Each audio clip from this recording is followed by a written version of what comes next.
Welcome everybody back to the Friar Talk live stream. We're going to be doing these Sunday live streams from now on out. I already see Michael's already talking about the Seahawks in the chat. So we're going to talk a little bit about the NFL. Going to talk probably mostly about the 49ers and the Chargers just because those are our teams, but definitely we'll talk about anything NFL related that you guys want. With that said, we're going to start by talking about Jace Tingler a little bit. Obviously, yesterday he was fired and then not fired and then maybe fired. I don't know, kind of odd situation going on. But Isaac, what are just your thoughts on a weird Saturday for the Padres? I was getting flashbacks from the trade deadline. It was starting to haunt me a little bit, but basically what I think will happen is, for anyone who saw, they called the report premature. Now, they called it premature. They didn't say it was a false statement. Premature basically means that it's going to happen. It's just not going to happen yet. And I still think it's inevitable that Jace will be fired. And maybe we'll talk about some candidates that we think could come up right now.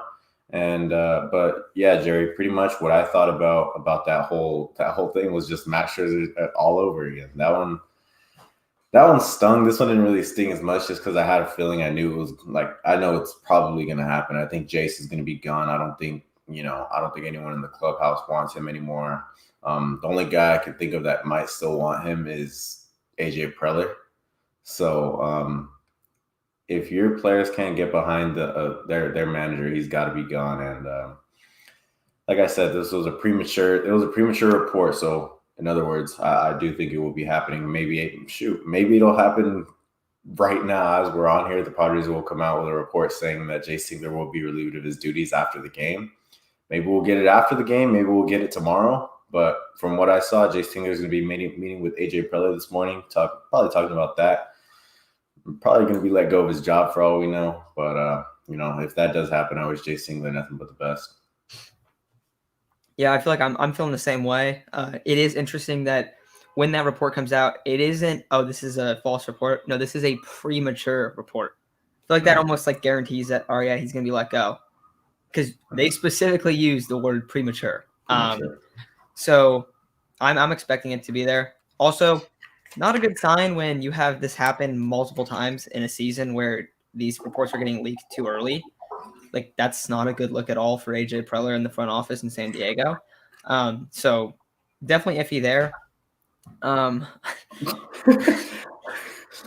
Kyle Shanahan for Padres coach. No, I think we need that dude in San Francisco right now. But yeah, I don't know. There's a couple guys. Obviously, the Ron Washington rumor where he's talking to Manny that got a lot of people very excited. Mm-hmm. There's been talk about Bruce Bochy. Those have been the two names that have been talked about the most. But we'll definitely talk about some potential guys. And it usually takes a while for the manager stuff to get figured out. So don't expect anything right away. If and when Jace Tingler's gone, it's not going to be right after. It might be a little while. But any other thing you want to talk about the Padres, Isaac? I know that everyone's a little bit down on it. Or anybody listening too, if you guys have any questions.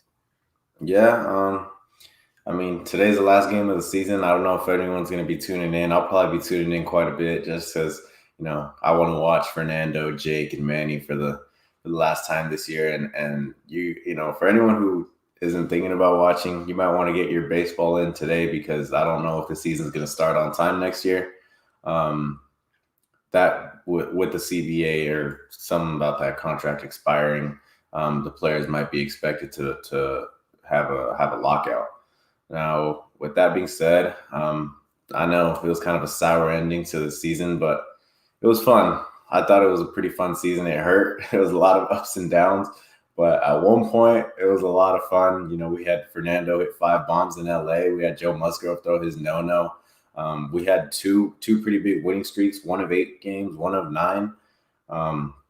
And Joe Musgrove brought it up yesterday, a guy that doesn't get enough credit. Nabil Chrismat came out there and threw a lot of innings in relief for these guys. And you could definitely put him in one of the team MVP conversations. I'll go ahead and I'll say that confidently because of how many innings he helped out that bullpen. If not for Nabil Chrismat, that bullpen would have been even more taxed than it already was.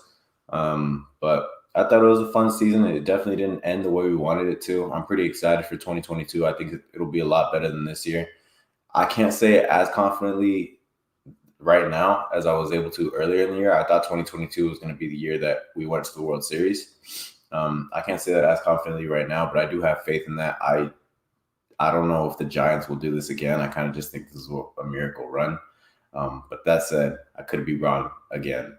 Will the Dodgers be there again? Yes, but at the same time, this is still going to be a good team. Mike Clevenger is going to be coming back, so I still have some hope.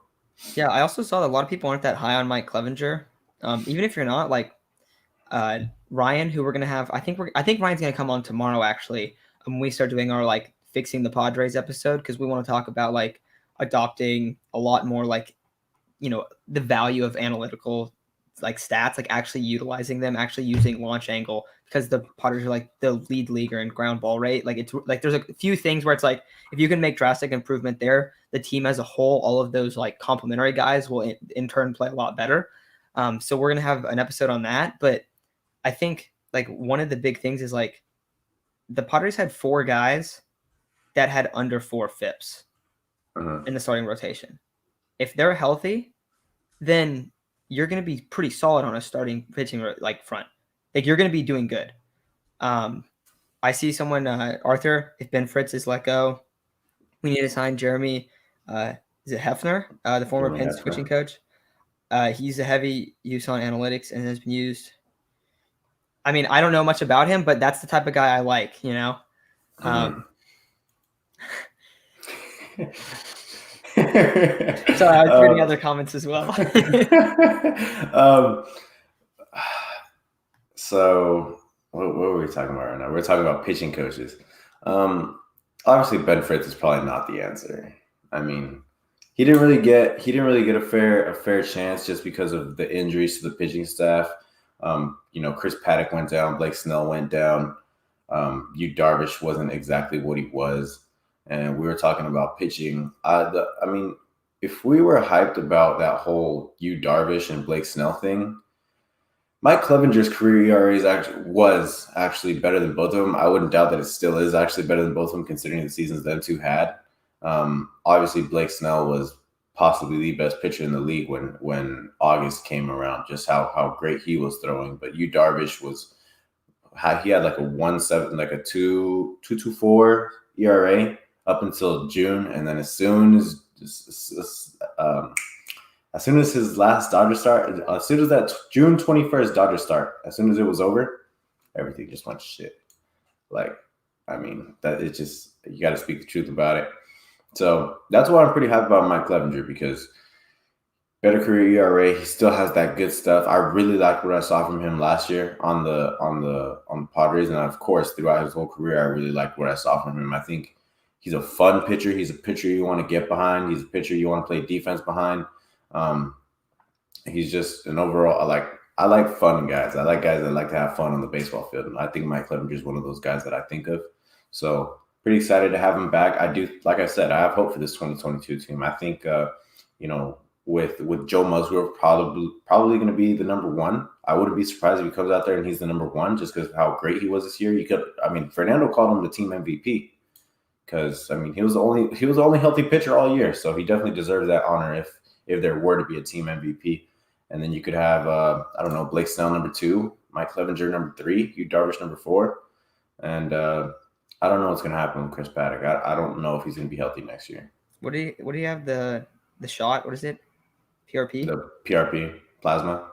Yeah, and that's always a bad sign. Yeah, guys, that never works. Like that. I mean, we saw it work like twice. Yeah, it's only worked twice. Once on Bartolo Colon, and I forgot the other one. However, why is it even worth it? Why try it, right?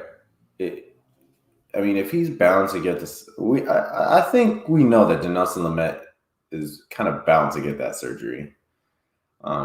He needs it again. He definitely needs it again. The PRP never works. It's only worked on, like I said, Bartolo Colon and someone else. So it seems like Dinelson Lamet is bound to go down that road. I saw next year, for anyone hoping that he can be a starter again, I don't think he's going to be a starter again. Dennis Lin answered a question asking about if he will be the starter again, and he said that the Padres don't plan on using him in that starting role again. He will probably be coming out of the bullpen for a max of 21 pitches, the way we've been seeing lately.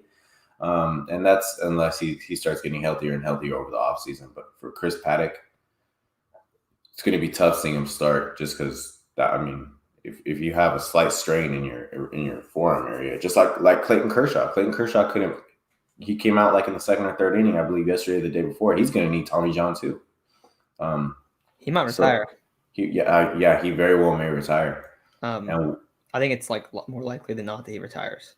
Yeah, because his whole thing was he wanted to get his ring, and he used to have a glove that he only used, right? Mm-hmm. He retired that glove. He's getting ready to hang it up, and he's a free agent. Yeah, he's gonna be a free agent. That's a big thing. Who's gonna want to sign him?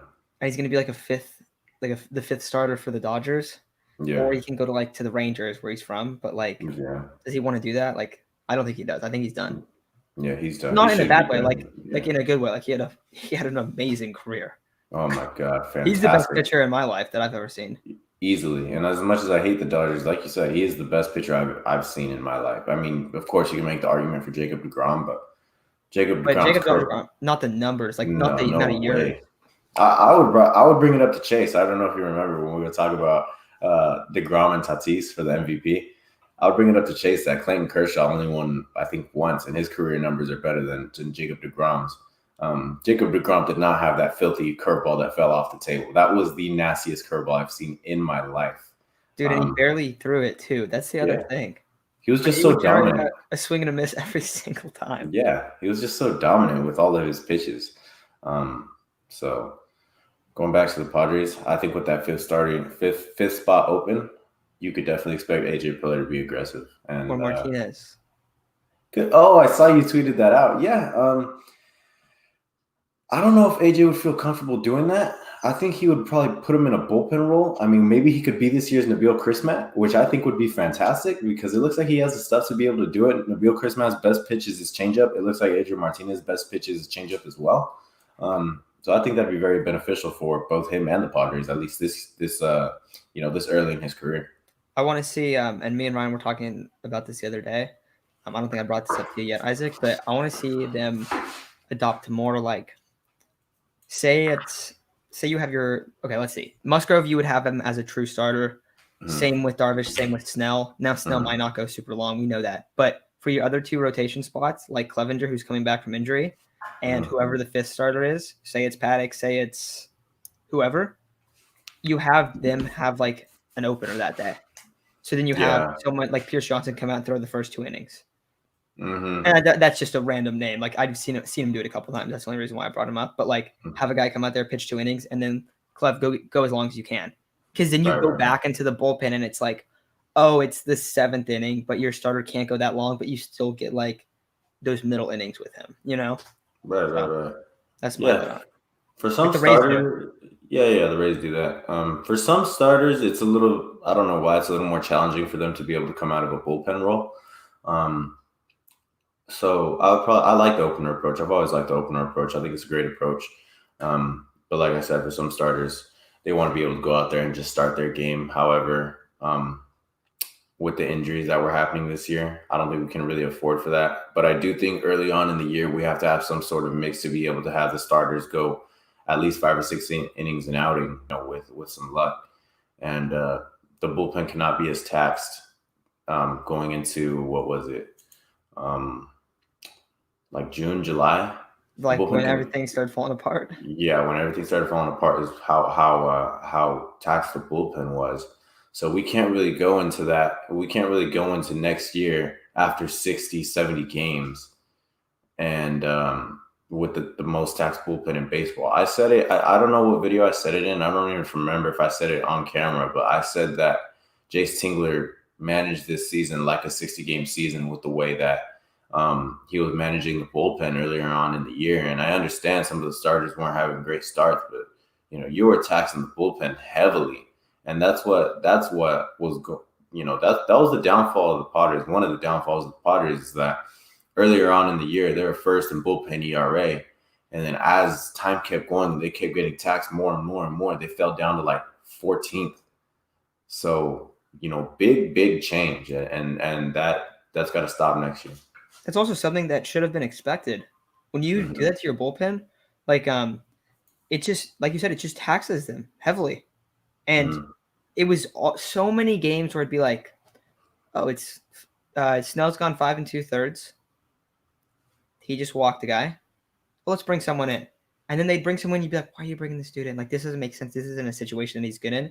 And then he'd walk 2 more guys, then would bring in 2, and then you're like, great. And then you're losing or you're winning and you're in a close game where if that didn't happen, you could maybe throw someone out there that could pitch 2 innings that game and kind of more of a long relief role that next inning, not have to use that guy who's going to come in and then already in a bad spot.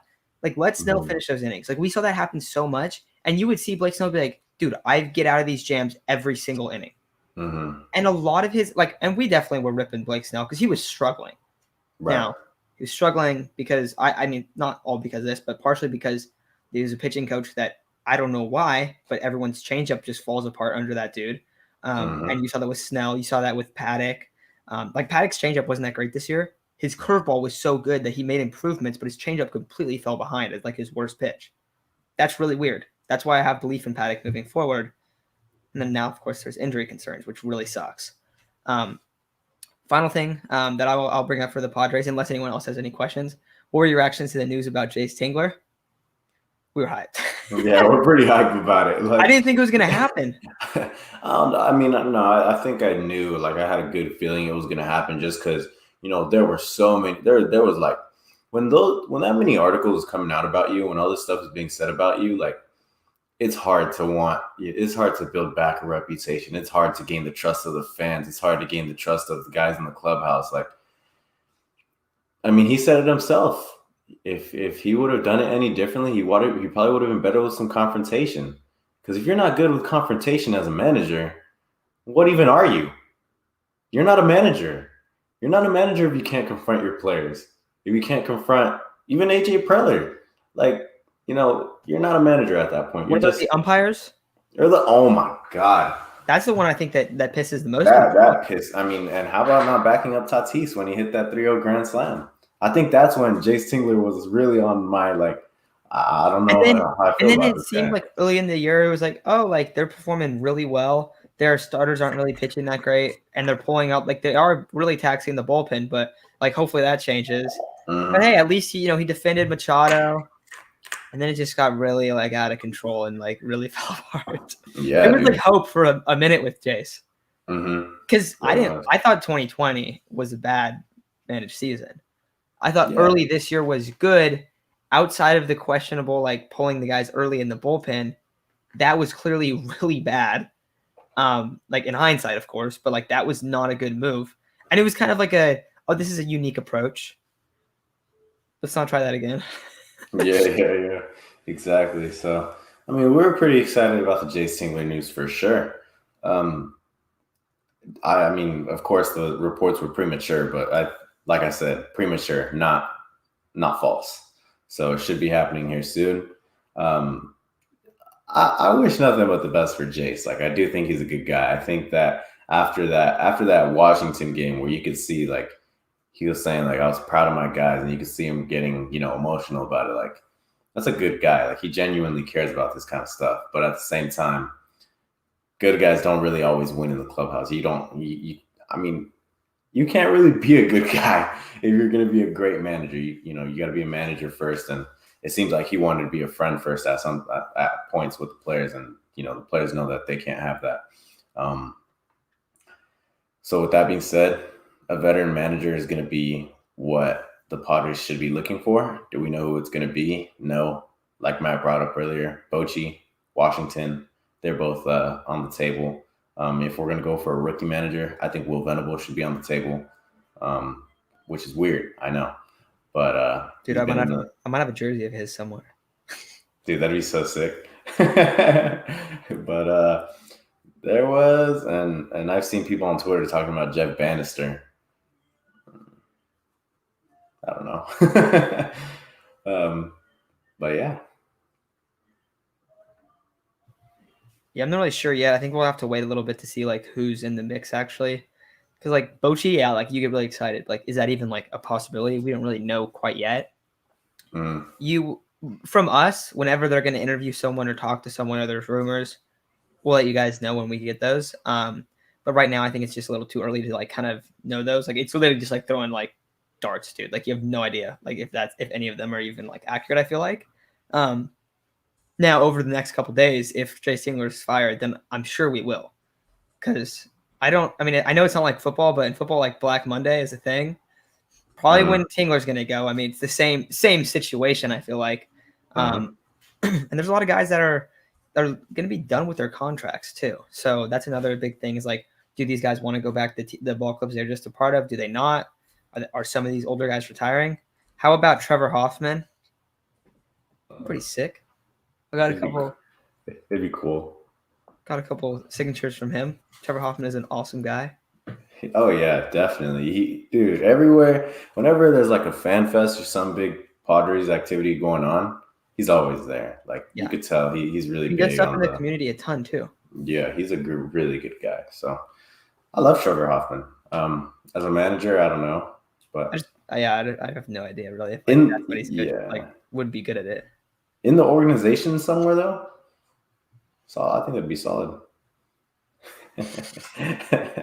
All right, so I saw a couple questions. Let's kind of shift over to the NFL because we haven't really talked anything about it.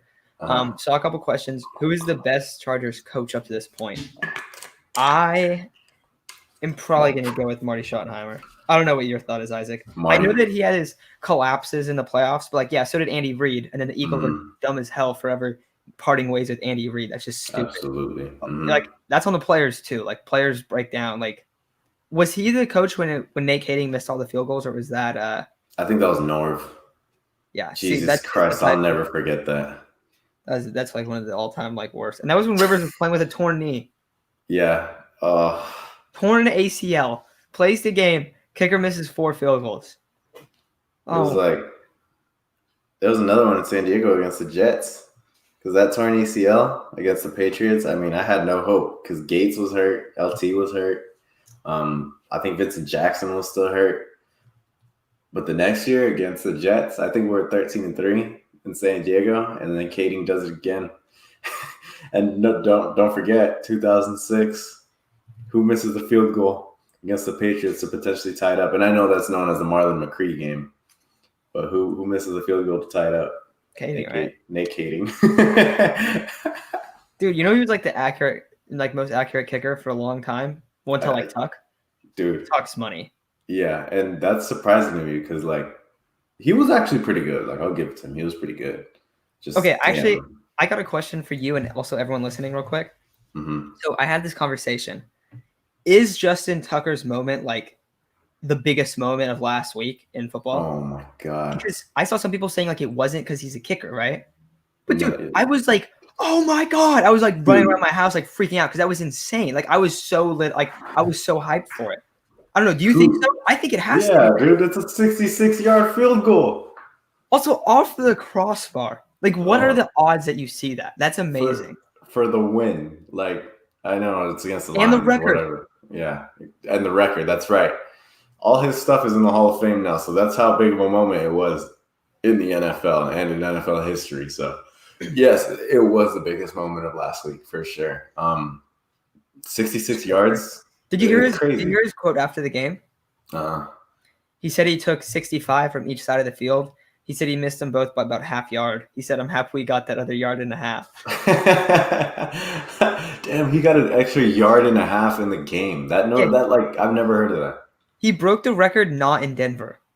What's the record not in Denver? Has anyone had it was 64, but I don't think it was. I think those were in Denver. I want to say Janikowski did it in Oakland. I'm not entirely sure though, because I mean he does play Denver every year, so it's very possible he could have done it in Denver. Yeah, no, I just wonder because a lot of Prater had 63, I think, for a while. I don't know if 66 will get touched. No way. That's dude, when they brought what was the one dude? He came out for 68 in the Cardinals game. That was so funny. Is that Prater? I think it was Prater. It was this year, right? Yeah, it was last week. Yeah, I wouldn't be surprised. The dude on the Jags returned it. He's a nice returner. Oh, right. Yeah, Jamal Agnew. Yeah. That's an L. Thoughts on the Raiders? Are you a Raider fan, Arthur? I think the Raiders are better than like way better than I expected. Yeah, no, Their I think so roster, too. they made some good moves. Their secondary is still, I think it's bad. But Hmm. if you have Yannick and Max Crosby, like Max Crosby's become a solid player, though I think people go way too crazy over this dude. Like you'd think he's like generating like pressure every single play, has like 15 plus sacks. But Yeah. him and Yannick as a combo is really nice. Like, Hmm. and he's also like not really like no one really expected Max Crosby to come out there and be like a very good pass rusher, you know. So Hmm. I think that helps Yeah. them a ton. Yeah. Chargers fan and Lions fan. Yeah. What I will say about the Raiders is that I've never liked Derek Carr. Of course I've never thought he's that good of a quarterback. But this year, he's really slinging it. He's doing a lot better than I really expected. And I mean, their early season schedule hasn't exactly been the best. The Ravens, a very heavily injured team. The Raiders played a really good game that day, though. I've always said the Raiders on Monday Night Football are pretty scary. I don't know. For some, even when they're going 30-13 or 4-12, it seems like at least one of those wins comes on Monday Night Football. But Derek Carr's played some solid football. They've been winning without Josh Jacobs. Their receiving core, I mean, the I don't know. The jury's still out on that receiving core. Other than Darren Waller is the second, third best tight end in the league, whichever one. You could make an argument for both. I think George Kittle's better still, but Also depends your scheme. yeah, exactly. Because if you're gonna be a heavy run scheme, of course you want George Kittle in your offense no matter what, even over Travis Kelce. So yeah, that's my thought too. But like for what the Chiefs and the Raiders run, Waller's like he's a better fit. Yeah, exactly. Because I mean, they feed that guy like 10 plus targets a game, so they're always going to benefit from having Darren Waller. But of course, I'm not that high on their defense. Matt brought up Max Crosby. The way some of their fans talk about him, you'd swear he's like Von Miller or something. You'd swear he's the next Lawrence Taylor. What about Aram? Oh my God, He's bad. that guy He's is a bad player. Like he might be the bummiest safety in football. Like I'm not even lying either. What's on the fantasy this week, Isaac? Let me see. Let me tell you guys who I'm playing. I'll go ahead and let you guys know. But unfortunately, I'm facing Derrick Henry this week. I have Derrick Henry in a league where I'm really short-handed, so I'm hoping he goes off for one of those 50 burgers. I would like that. Yeah, I'm gonna need that. I'm facing Derrick Henry this week. So with Julio and AJ Brown now, man, that's kind of tough. But I'm also facing Devontae Adams. Other than that, I'm facing Lamar, Michael Carter, Adam Thielen, Robbie Anderson, Logan Thomas. I got crazy. Yeah, nothing crazy. I got Zeke, Eckler, Allen, McLaurin, Moore, Hurts. So, I mean, pretty good. Yeah, I mean, I don't know if I'll win just because Derrick Henry and Devontae should have really big games. They can put up like 90 combined. Like they're yeah, dude, exactly. Like they could realistically put up a good 60 to 90 combined. That's so terrifying. Yeah, dude, that screwed me. What do you think about this comment? Aaron Donald's best defensive player by a different galaxy. I agree. Yeah, I mean, right now for sure. Well, you guys know the only guys to have won 3 defensive players of the year are him, Lawrence Taylor, and of course JJ Watt. Because JJ Watt kind of gets forgotten. Like JJ Watt is a first ballot Hall of Famer for sure. Yeah. He had a crazy stretch, but Aaron Donald's gonna win more than 3. Like he's gonna have a like better overall like I don't know, like performance above the norm. He'll be the best ever probably. Because like defensive players, the rules were better for defensive players when Lawrence Taylor played, you know? Like you see a lot of the numbers now, and like a lot of the defensive stats go down quite a bit. So Aaron Donald being super dominant, he might not have like the true numbers that Lawrence Taylor does. But compared to everyone else right now, like he is miles better. And he's gonna win like 4 or 5 defensive players of the year. That's ridiculous. Yeah. Go for it. I was gonna say some guys like are only good for like 4 or 5 years, and they're like borderline Hall of Fame players. He might be the best player on the whole side of the football for 4 or 5 years. That's crazy. Oh, yeah. I mean, you every single year in the NFL top 100, it seems like he's at least somewhere in the top 5, if not number 1. every single year he comes out there and he dominates. Like, that is probably the scariest player in football. That is the one guy that, like, if you're an offensive line and you see you're playing the Rams, if you're an interior offensive lineman and you see you're playing the Rams, I'm sorry. I'm sorry. That's the reality of it. And the Rams, with not only AD, but they got Jalen Ramsey also, and they're always a really good defensive football team. But Aaron Donald's the anchor of that. I think, Aaron Donald's been the best player in football for a while now. And of course, you could mention Tom Brady just because how successful he's been. But in terms of non-quarterbacks that are this dominant, like, I've never seen someone like Aaron Donald. You could bring up J.J. Watt in his prime years, but, like, he was also a little injury prone. Other than that, I've never seen someone dominate the game this long. And I know Von Miller probably had one of the best playoff performances I've ever seen. It was fantastic from Von Miller, but nobody touches Aaron Donald. I'll give one other guy a shout out talking about playoff performances. Mm-hmm. Darnell Dockett. I don't know if you remember. He probably had the best Super Bowl performance by a defensive player ever, and they lost. Yeah. But, like, he was a absolute animal when they played the Steelers. Yeah, and that was one of the best Super Bowls of all time. And he literally had he had an all-time performance. Like, he was in the backfield every single play, like, legit every single play, dude. It was crazy. I got one for you guys. I was gonna ask, is this why Jimmy Garoppolo is throwing the football behind himself last week? Michael, did you cause that to happen? That was brutal. I see everyone ripping me for the Niners losing. I said I was confident they were going to win. I didn't know we were going to put our fifth string corner after two corners went out in press man on Devontae Adams. That made me maybe pretty much want to cry right there seeing that. That was horrible. That was I was watching. I was like, you're going to lose that 10 out of 10 times. You're never going to win press man on Adams. And they were just think. It was either a penalty or a first down every single time they went to him, it felt like. And then also still probably would have won the game if Jimmy Garoppolo doesn't do his – I don't know what his deal is with spinning in the pocket, man. I've never seen that. You don't get coached that. No one does that. Nobody else has ever he's just spinning, like standing there spinning in place. Like, what is going on, dude? It's brutal. I am very ready for Lance to take over. Yeah, I was watching that game. During the game, I think I was talking to Chase, or I was in my other group chat for fantasy football, and I was saying how, like, his pocket awareness, whatever it is awful. Like, I've never seen someone scramble like that. Like, it looked like he was running for his life all game. And it felt like the pressure wasn't even, I mean, it was getting there, but it wasn't getting there as much as, like, he made it seem like this. Go for it. It was, okay, in the third quarter, because you're saying that, he was pressured 4 times, and he had got sacked 3 out of 4 and hit on all of them. Like 4 hurries, not even pressure, hurries. Like, you have to be able to make a move on one guy. Oh yeah. That's like a zero. Like, that's a terrible rate. Like, that's so below the average. Because, like, you'll see guys like Zach Wilson goes out there, throws the ball 40 times, and gets pressured 25 times. Yeah, exactly, dude. So, like I said, like, I'm sure some of his sacks just came from him being an idiot scrambling so much. But with that being said, Matt, I know they play the Seahawks this week. What do you expect to see out of that one? It's a toss-up. It really is. I think that they should win.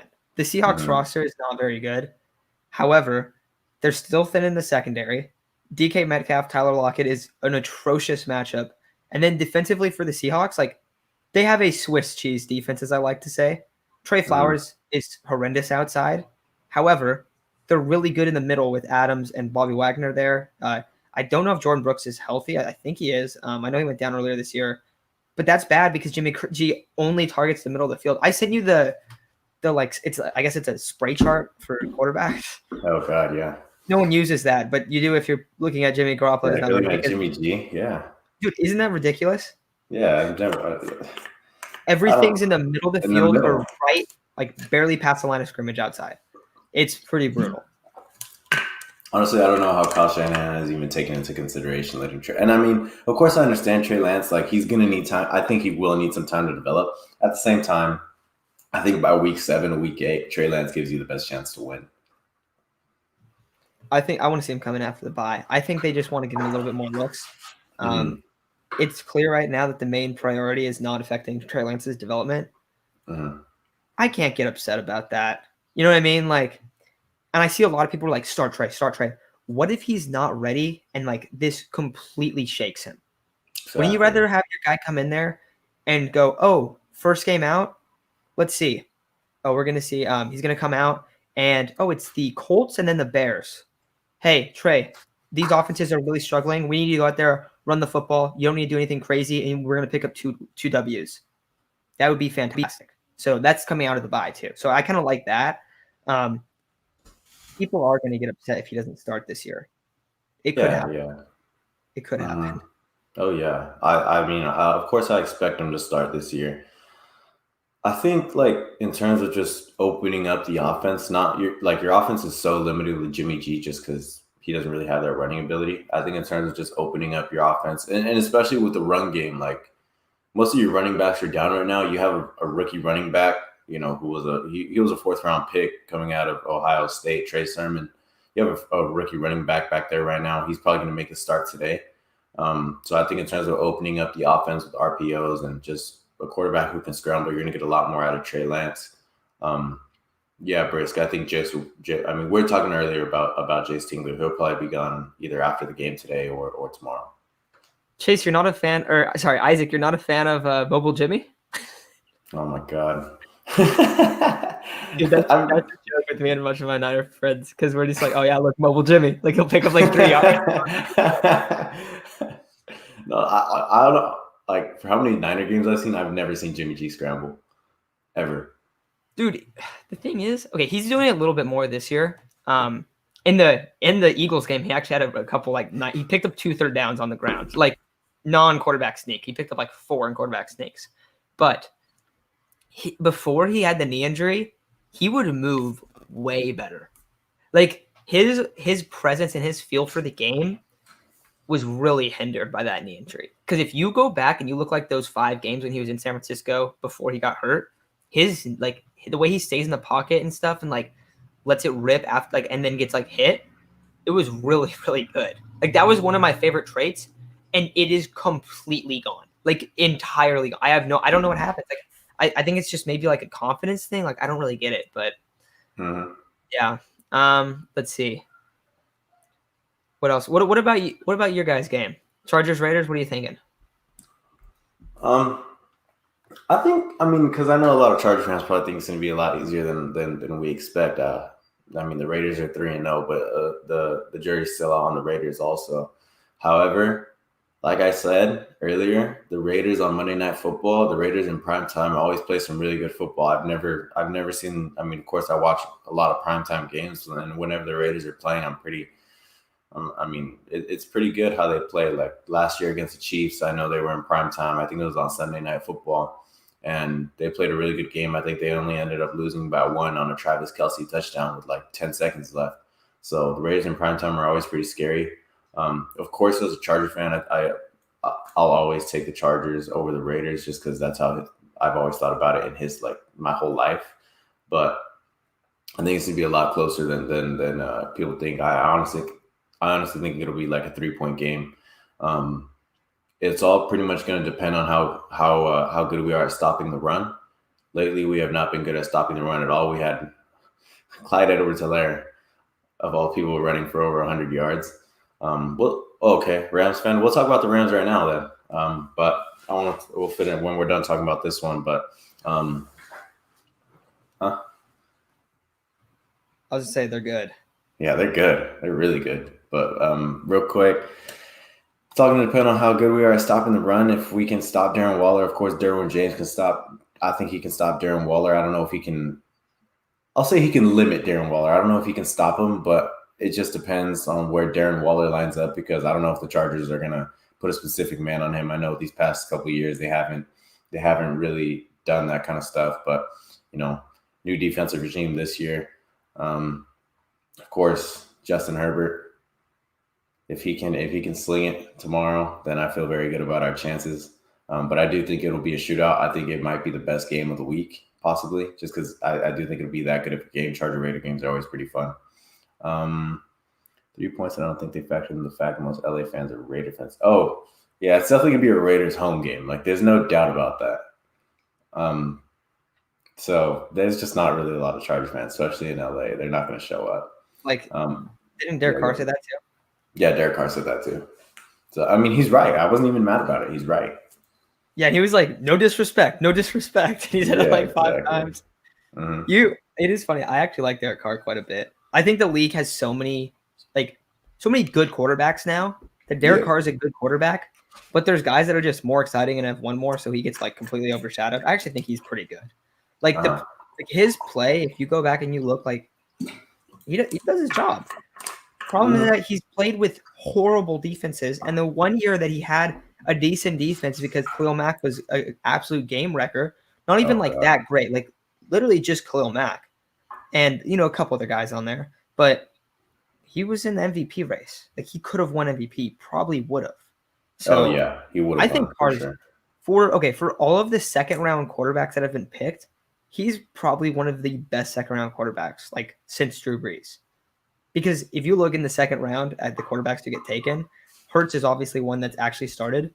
Most of them never start and then are out of the league, or are career backups. So you're taking he's probably like one of the better second round quarterbacks. But I like Derek Carr. I think he's solid. I felt like their problems lately have been John Gruden. He still had some questionable calls, I felt like. Also, like in overtime, like they were like right about just about to score. Just punch it in the end zone. I know they go for why do you go for the kick with time expiring? You're moving the ball with ease. Just keep going. Just like they were moving, like they were getting like 8 yards a carry. It felt like in that last drive. And then he had something earlier this year. I think it was against the Ravens, where it was like, what kind of like management was? It was so weird. I forgot what it was, but that's like my biggest question mark with them. But I mean, they look good. They look really good. So I think it's gonna be a great game. Also. I mean, you guys know I'm not a Chargers fan. I'm a Mike Williams fan, and Mike Williams is the best receiver at just playing a one-on-one with the corner outside. Easily. That last drive against the Chiefs, they should have went to him on 4th down. Also, I don't know what you thought, Isaac. I hated the call to go for it on 4th down. Oh, dude. Looking back, it worked. Yeah, I loved it. Like, you'd be surprised because I know it was 4th and 9. But at the same time, the Chiefs' game is like it's predicated on their offense, like, and how explosive their offense is and how quickly their offense can get down the field. I mean, we saw with 30 seconds left, they were starting to march down the field a little bit on us to get to the end zone. And so basically what I didn't want to do is I didn't want to give them the ball back on 4th and 9. I wanted them to be able to make a stop and be able to earn the ball back. So I was of course I was happy with the call. It was a very risky call. It's probably one of the riskiest calls I've seen in recent Charger history, just because Anthony Lynn would not have done that. Like, I have zero confidence in Anthony Lynn being able to make that call. Of course, we didn't even make a completion. It was a PI, luckily. So it was an iffy PI. PI. Oh yeah, for sure. It was definitely an iffy PI. And you got the call though. So yeah. Exactly. And you brought up how you thought that 4th down should have went to Mike Williams. Honestly, it should have went to anyone but Guyton. I thought that was the weirdest person to go to on 4th down. That was my thing. Yeah. If you go for it on 4th and 9, I don't have a problem with that. But you just the next 2 plays, they go to Mike, and it's like, oh yeah, no problem, touchdown. Easy, yeah. Man among boys. Like, it was just like, yeah, I'm better than you. Also, Keenan Allen is better than Williams, 100%. But Mike Williams, like, he's not great at everything. But in one-on-ones, when you just throw him up like a fade, him and Mike Evans are probably the 2 best guys in the league. And no one people don't value that skill set as much anymore. But Mike Williams wins almost every single time in that spot. It's absurd how often he wins. He's just so much bigger than the corners usually. If you remember Clemson, that game, oh my god. Oh my god. One of the most epic drives for like a wide receiver in probably in college football history. Yes. That was nasty. And remember, Mike Williams' comparison out of college was actually Mike Evans. So, I mean, it's all starting to add up right now. It took him a little while to start coming around, but he just complements Keenan Allen's game so well. Like, Keenan Allen's you could definitely argue he's the best route runner in football. Of course, I think that honor should go to Devontae Adams. But I think Keenan Allen is right there with Devontae Adams. Stephon Diggs is right there too. So Keenan Allen's the kind of guy he's going to get open on the slants. He's going to move the chains. He's going to get a lot of receptions. And Mike Williams, he complements him so well on being able to go down the field and get those jump balls, go across the field, and be able to take those big hits. And we've been seeing a lot of that from Mike Williams recently. So one thing I'll add on this is I think that the one thing about Keenan Allen is that he might be the best route runner. He's not fast. Like, guys, he is not fast. Not he's fast a 4.7 at all. guy. Or he was a 4.7 guy. Like, he's not. But the difference, I think, for Adams and like Diggs and those guys, like they just get more after the catch. They get love, like way more love. Keenan's probably the best guy just creating separation off of like his legit like his hard work and learning how to run routes like really, really well. Like all of his like mechanics and his footwork and stuff are probably the best. But then like Adams, it's like, I mean, you saw like a couple cutbacks he's had this year where there was one where 3 guys fell over. Yeah, dude. Like not, no offense to Keenan, but he's not making moves like that in the open field. Like that's where I think Adams is a little bit better. But in terms of route running, you could definitely put Keenan Allen in the conversation. That's why you saw Keenan Allen say like, "Hey, I'm thinking that what's it called? That like me and Mike are the best in the league." Because they asked him, he's like, "We top 3 and we ain't 2 or 3." That's what he said. Yep. I mean, they complement each other perfect. Exactly. They're perfect compliments to each other. They're arguably the best receiver duo in the league right now. I would take a few guys out of everything. I think so too. Like I don't know who is. Let me think. I'm trying to think of the receiver duos. I'll take Julio and AJ Brown. They're both hurt right now. Okay, that's obviously a factor. That's respectable. Yeah, that's a respectable one. Evans, Godwin. Yes, they're pretty good. And AB. AB, yeah, that's nice. True too. Yeah, of course. That's definitely a really good offense, really good receiver trio. DK and Lockett. Sad, I have to admit that one. They're good. They're perfect. They're perfect for that. Oh yeah, they're perfect for each other too. Like the way they complement each other is the same thing. I'd still take, my bias is going to take Keenan and they're in the combo. Yeah, exactly. Okay, Isaac. What about the Cardinals Rams game? What are you thinking? And then after this, we're probably going to take off because I'll take the Rams. The Rams have been playing some really, really amazing football. Matthew Stafford has been everything they hoped and dreamed for. And I know they gave up a lot to get him, but I mean, like, they couldn't afford to wait on a rookie quarterback to be able to develop anymore. Right now is their window to win. Cam Akers got hurt earlier on in the season, and their run game is still doing pretty well. Sony Michel, for all the guys, out of all guys in the NFL, they got Sony Michel, who put up 20 attempts for like almost 100 yards last week. So, their run game's still doing very well. Darrell Henderson's going to be coming back this week. Cooper Kupp is playing the best football of his career and possibly the best, first or second best football at the wide receiver position right now. And the only reason I say first or second best because Devontae Adams is just putting up numbers right now. Mike Williams putting up numbers right now. They're all 3 of them are going to be top 5. But of course, that defense, we brought up Aaron Donald earlier. He's always going to be a game wrecker. Jalen Ramsey's always going to be that shutdown corner that everyone knows he is.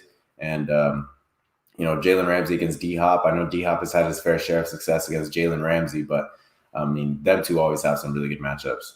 I think that's going to be rough for D-Hop today. I think so too. Jalen is a different beast, dude. Jalen's only gotten better. He's by far the best corner in the game, I think. Yeah, he's so nasty, dude. And I can't stand him. I cannot stand him. I'm saying that I get frustrated when I watch Jalen, dude. He's just so good. Yeah. Let's see. So I got Rams too. I think you're right. The Rams, if they have a healthy Matt Stafford, healthy Aaron Donald, healthy Jalen, they're going to be in the Super Bowl mix. If they lose one of those guys, it's really like scary because they depend a lot on those guys. Now, what team wouldn't depend a lot on those guys? Like those are 3 guys, 2 that are at the best of their position, and then a star quarterback. Like I think Stafford's been top 10 for pretty much his whole career, and he doesn't get talked about like that because he's in a horrible spot in Detroit. Right. But I love Matt Stafford. I think he's a phenomenal player. We're going to see him. He's going to be in the MVP mix this year. Yeah. He already is. I think he's the favorite right now. Like he's going to be in the mix. He's going to put up numbers. And they don't even have that good of a run game either. So if you have those 3 guys, like, they're going to be good. I know the line's -4.5. It's kind of a hard line to bet because Cardinals could score some like at the end, I think, but like I think the Rams will control them. I would lean Rams -4.5. Definitely think the Rams win this one. But yeah, dude, I think they're really, really good. They're such a good team. Yeah. What else? Anything else you got? No, I mean, we brought up this is the last game of the season. So our goal by the end of the year was to reach 1,000 subs. We reached that yesterday. A lot of, thank you guys for that. We really appreciate it. It's been fun. We really love doing this. We really enjoy doing this. We put a lot of time into it. Even before we start, we're talking a lot about baseball. We're talking a lot about football. We're talking a lot about the topics that we love to talk about. Now in the off season, it's going to be tough to bring out a lot of Padres content. So, you might see a little bit of a mix up there. But for the most part, it's going to be a lot of Padres content. We're very excited to bring out the content that we're planning on. The offseason plan, maybe we'll go over positional breakdowns, who we're hoping for manager, the minor league system, potential, international players, whatever it is that we want to talk about. We're gonna be covering a lot of Padres stuff. But thank you guys for 1,000 subscribers. Like I said, that was our goal, and we're glad we reached it. Yeah, it was pretty cool to reach it the day before the season ended too. Yeah. We had like the one thing we're like, all right, we got to get to like, I think it was like 4,000 watch hours and 1,000 subs was our goal.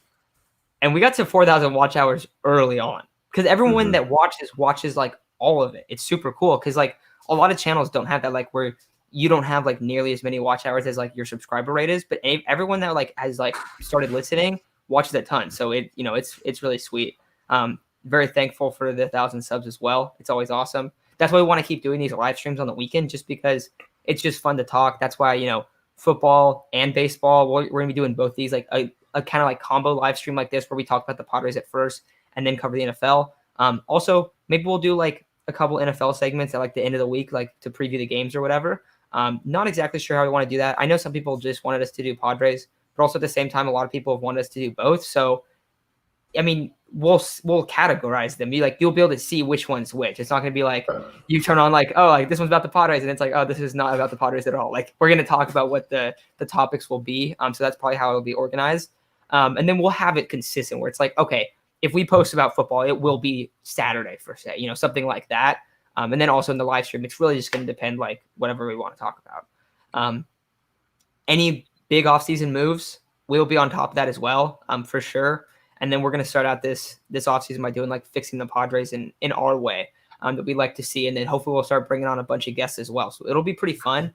And we'll continue to do these live streams on probably Sunday morning. Maybe sometimes we'll do Saturday because Chase can't do Sunday morning.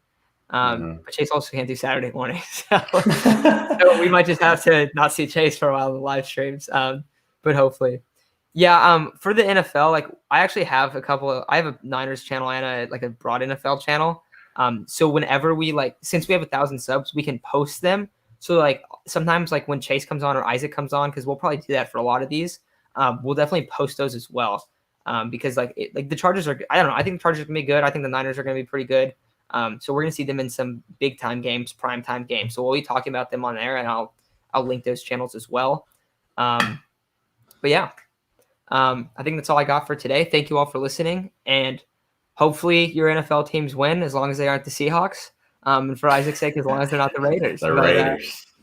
Yeah, Michael, I hope my Niners get to win today because I'm not entirely confident, but I've seen all the smack talk coming your way. So also, Michael, what is your team? I don't think you've ever said he likes the Packers. Oh, okay. That makes way more sense. I did not pick that up. Yeah. Okay. All right. Yeah. All right, guys. Well, that's gonna do it for today. We'll be back live stream next Sunday, but we'll be talking about how we think the Padres should be fixed starting tomorrow. So we'll talk to you guys then. Thank you all for listening, and we'll talk soon.